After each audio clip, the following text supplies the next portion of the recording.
வணக்கம் நண்பர்களே.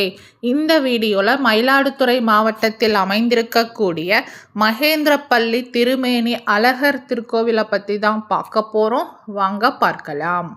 நம் முன்வினைகளாலேயே நமக்கு வாழ்வில் சுகமும் துக்கமும் உண்டாகிறது. அப்படி முன்வினைகளால் நன்மை விளைந்தால் சந்தோஷப்படுவோம். அதுவே தீவினைகளால் தீமைகள் விளைந்தால் எப்படி சமாளிப்பது? அதற்கென்றே நம் முன்னோர்கள் பல்வேறு ஆலயங்களை கண்டு சொல்லியிருக்கிறார்கள். அதுவும் தேவார மூவர் பாடியிருக்கும் தேவார திருத்தலங்கள் அனைத்தும் நம் முன்வினையை போக்குபவை. அப்படி ஒரு தலம்தான் மகேந்திரப்பள்ளி. மயிலாடுதுறை மாவட்டம் கொள்ளிடக்கரையில் அமைந்திருக்கும் இத்தலம் தேவார வடக்கரை தலங்களில் 6வது தலமாக திகழ்கிறது. இங்கே சுவாமிக்கு சோமசுந்தரர் என்பது திருநாமம். சுந்தரர் என்றால் அழகர் என்று பொருள். அதனால் சுவாமிக்கு திருமேனி அழகர் என்கிற அழகிய தமிழ் பெயரும் உண்டு. அம்பிகைக்கு வடிவாம்பிகை என்பது திருநாமம். அன்னை அழகிய வடிவுடைய தாய். இவரை தரிசித்தாலே மனதில் மகிழ்ச்சி உண்டாகும். சுவாமி அம்பாள் ஆகிய இருவரும் இப்படி அழகே உருவாக இருப்பதால் இங்கே வந்து வேண்டிக் கொண்டால் வேண்டும் வரம் கிடைப்பதோடு பக்தர்களின் இளமையும் அழகும் கூடும் என்கிறார்கள். பக்தர்கள் முகப்பொலிவு வேண்டி இத்தலத்தில் சுவாமிக்கு வெண்ணிற வஸ்திரம், அம்பாளுக்கு மஞ்சள் நிற வஸ்திரம் அணிவித்து வேண்டிக் கொள்கிறார்கள். இத்தலம் இந்திரன் வழிபட்ட தலம். இந்திரனுக்கு மகேந்திரன் என்கிற பெயரும் உண்டு. மகேந்திரன் வழிபட்ட தலம் என்பதால் இதற்கு மகேந்திரப்பள்ளி என்கிற திருப்பெயர் உண்டானது. ஒருமுறை முனிவரின் சாபத்தினால் இந்திரனுக்கு உடலெல்லாம் கண்ணானது. அந்த சாபம் தீர இந்திரன் இத்தலம் வந்து ஈசனை வழிபட்டான். அப்போது இங்கே தீர்த்தம் ஒன்றை உண்டாக்கி வணங்கினான். அதன் பலனாக அவனுக்கு சாப விமோசனம் கிடைத்தது என்கிறது தல வரலாறு. இந்திரன் மட்டுமல்ல, சந்திரன், சூரியன், பிரம்மா ஆகியோரும் இத்தலம் வந்து வழிபட்டனர்.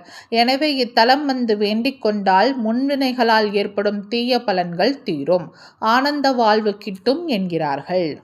பிரகாரத்தில் சண்டிகேஸ்வரர் மனைவியுடன் அருள் பாலிக்கிறார். விநாயகருக்கு தனிச்சன்னதி உண்டு. இவருக்கு இருபுறமும் ராகு கேது இருவரும் உள்ளனர். எனவே இத்தல விநாயகரை வழிபட்டால் ராகு கேது தோஷங்கள் தீரும் என்பது நம்பிக்கை. மேலும் விஸ்வநாதர், விசாலாட்சி, வள்ளி தெய்வானையுடன் சுப்பிரமணியர், மீனாட்சி சுந்தரேஸ்வரர், பைரவர், சனீஸ்வரர், சூரியன், சந்திரன் ஆகியோரும் சந்நிதிகள் கொண்டு அருள் புரிகிறார்கள். முன்வினை பயனால் சிரமப்படுபவர்களும் ஜாதகத்தில் சூரியன் சந்திரன் திசை நடப்பவர்களும் இங்குள்ள பிரம்ம தீர்த்தத்தில் நீராடி ஈசனை வேண்டிக் கொள்கிறார்கள். பிரம்மனுக்குரிய தீர்த்தம் என்பதால் இங்கு நீராடினால் துன்பப்பட வேண்டும் என எழுதப்பட்ட தலையெழுத்து மாறி நல்விதி ஏற்படும் என்பது நம்பிக்கை. கல்வியில் சிறக்கவும் நாகதோஷம் நீங்கவும் இவரிடம் வேண்டிக் கொள்கிறார்கள்.